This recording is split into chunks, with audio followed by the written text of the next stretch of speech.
Another shipping crisis. Let's have a look. Hello everyone, Florian.Heise here, and welcome to another episode of HeiseSays. Grab your stein of coffee and let's discuss another shipping crisis that is emerging in southern China, which is, well, a concern to all of us because we are in an interconnected world and the cost of shipping can be felt at the shops. You'll start to notice it, everyone, that shipping is getting more and more expensive. I'm having viewers who are importing goods telling me that they've been warned prices are going to go up. Shipping, which costs like $1,000 to send a container, is now $5,000. It adds up, everyone, particularly for bigger items, bulkier items that require more area to ship around. It's going to have a bigger impact on that than, I don't know, Pokemon cards or whatever that's shipped over. Now, it's part of my pocket money investing fund. I've invested in all of the listed, I think there's like 5 or 6, all of the listed ship leasing companies on the US stock exchange, just to have some exposure to that sector. I like the idea of investing in businesses that have, that do real things. So let's have a look at this. Well, before we look at this, I want to draw your attention to the playlist on the channel. With regards to shipping, there's been a lot of discussion in shipping, and it's now turning into a little playlist that has a lot of points and a lot of things to discuss. We looked at the cost of white goods to skyrocket next year and how it will lead to retail inflation. Global shipping up 360%. Shipping container shortages. And then, once we read about that, I was thinking, oh, brilliant, wouldn't it be worth it buying shipping containers and then leasing it out? And of course, I'm not the first one to think of that. It's a complete scam, everyone. The shipping container leaseback scam, if you're not familiar with that. And again, freight costs have just been going up and up. And then, of course, we've got the whole Suez Canal disaster. So let's look at current freight prices from Freightos. We're sitting at $5,962. This is the global container index. Every time I look at this, every time I include this in a video, it's higher. It's higher. I mean, this is what it used to be. This is, that would have been considered a big move up, everyone. Then it went back down. Look at this. Look at this. We're hitting 6,000, everyone. It's getting expensive. It is getting expensive. And for a country like Australia, let's just bring up the OEC, the Observatory of Economic Complexity for Australia. We are a very import-dependent country, everyone. Okay, this is what we're exporting. But let's have a look. So all of these things are going to get more expensive. Everything that's imported into Australia, everyone, it's going to get more expensive. And I'll just bring up, this is the live ship tracking. And okay, I'll agree to that. Just so you can see how much shipping is going on. I mean, look at this. It's impressive. See, the world just keeps going. There you go, flat earthers. It just keeps going. It repeats. So anyway, you can see how much shipping is coming to and from, how much is going to China, everyone. This is why issues in China are going to ripple through the entire world economy. So let's have a look at this next. I'm just trying to find my mouse. This is the problem when you have 7 screens. Let's have a look at the next shipping container or shipping crisis. So this is from CNBC. Another shipping crisis looms on COVID fears in southern China. So first, it was a critical shortage of shipping containers due to the pandemic. Then came a massive blockage in the Suez Canal. Now businesses and consumers are bracing for yet another shipping crisis as a virus outbreak in southern China disrupts port services and delays deliveries, driving up costs again. It's another thing. It's just never ending, isn't it? The Chinese province of Guangdong has faced a sudden uptick in COVID-19 cases. Authorities have moved to shut down districts and businesses to prevent the virus from spreading rapidly. Am I the only one that thinks we're going to be reading this for years into the future? That's causing massive shipping delays in major Chinese ports and jacking up already high shipping costs as waiting times at berths skyrocketed, according to analysts and those in the shipping industry. The disruptions in Shenzhen and Guangdong are absolutely massive. Alone, they would have an unprecedented supply chain impact, said Brian Glick, founder and CEO of supply chain integration platform Chain.io, who told CNBC. However, combined with the challenges that the global supply chain has faced since this year, shipping is in absolutely uncharted waters, said Glick. Guangdong, a major shipping hub, accounts for about 24% of China's total exports. 24%. It is all, and I've just realized I've ordered some components coming from Shenzhen for my XP pen, my tablet that I draw on occasionally. I better check to see if they're held up. I think it was flying over though. It is also home to the Shenzhen port and the Gaozong port, which are the third largest and fifth largest in the world by container volume, according to the World Shipping Council.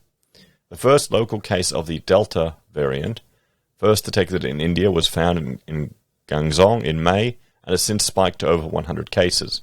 Authorities have imposed lockdowns and other measures that constrain the processing capacity of ports. So the global supply chain is at risk again.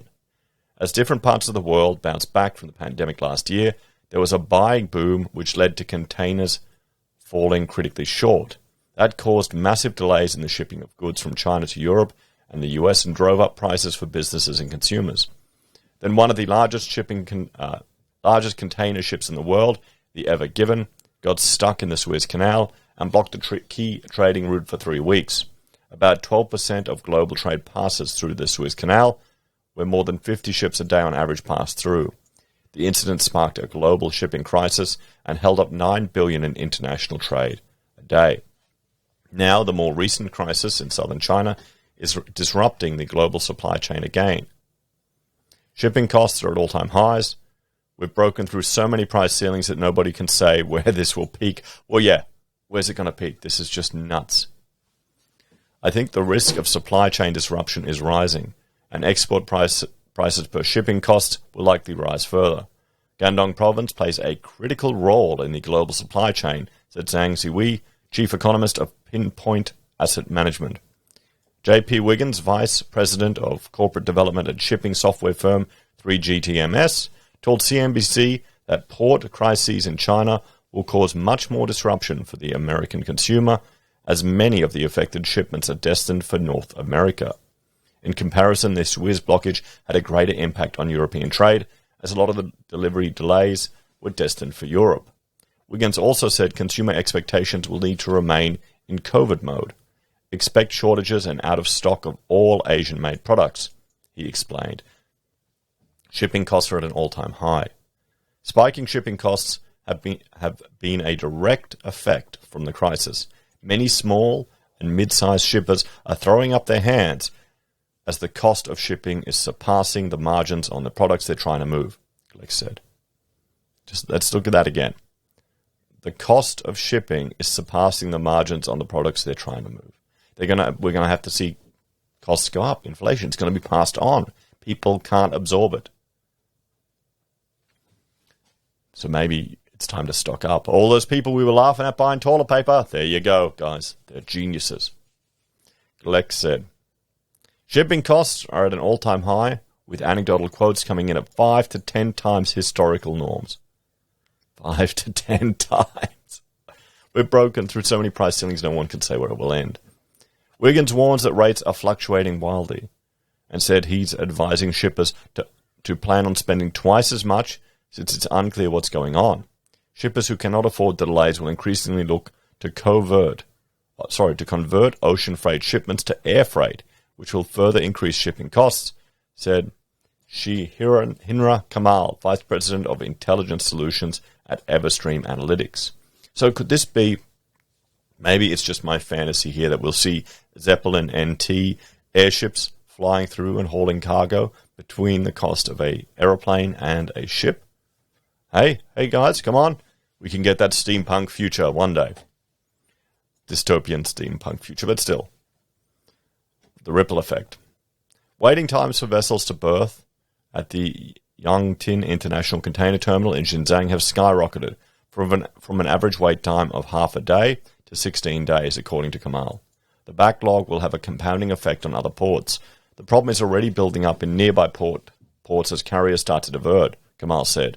The port of Nansha in Guangdong is experiencing an influx of cargo due to the diversions, and the congestions and vessel delays are expected to last another 2 weeks, if not more, he said. Compounded with the pandemic in India and Southeast Asian economies, the risk of COVID cases in Guangdong may contribute to higher inflationary pressure in other countries. The knock-on effect will carry over to even neighboring provinces as Guangxi, Yan'an, Henan, Hubei, according to Kamal. Beyond mainland China, the port of the financial center of Hong Kong has also been affected. Cross-border deliveries have been possible via trucking, but authorities recently tightened measures due to the pandemic. That means all cross-border trucks will need to undergo sterilization, among other measures, and that's likely to delay cargo movement and processing overall, Kamal said. Overall, the turnover in the ports of Guangdong will remain slow in June, and even other parts of China will likely become more cautious, said Zhang from Pinpoint Asset Management. That could lead to higher prices, even as investors fret over rising inflation and what it means for interest rates. Compounded with the pandemic in India and Southeast Asian economies, rising commodities and shipping costs, this rise of COVID cases in Guangdong may contribute to higher inflationary pressures in other countries, he cautioned. So there you go, everyone. There you go. And the solution to this, well, there's only one solution. You've got to wait. You've got to wait or pay more to get your products. And we'll start to see inflation manifest at a consumer level coming from this, guys. Definitely, we're going to see it. Now, the question is it transitory? Will it only be short-term inflation, or is it going to be long-term? That's the real question. Anyway, guys, thank you all for watching. Please like, share, and subscribe to the channel. Let me know your thoughts and opinions on this one in the comments down below. If you're a fan and enjoy the content I create here, there are a few ways you can support us. You can join us by signing up for YouTube or Patreon. You can use our affiliate links at SelfWealth or Stake. With SelfWealth, we each get 5 free share trades. For Stake, when you fund your account, we get 1 free share. You can use our affiliate links at Amazon, eBay, Independent Reserve, or AussieBroadband. Buy our merch from HeiseSays, use Gold Pass from the Perth Mint, or support us via PayPal. Take care, everyone. Have a great day, and I'll see you all in the next episode. Bye for now.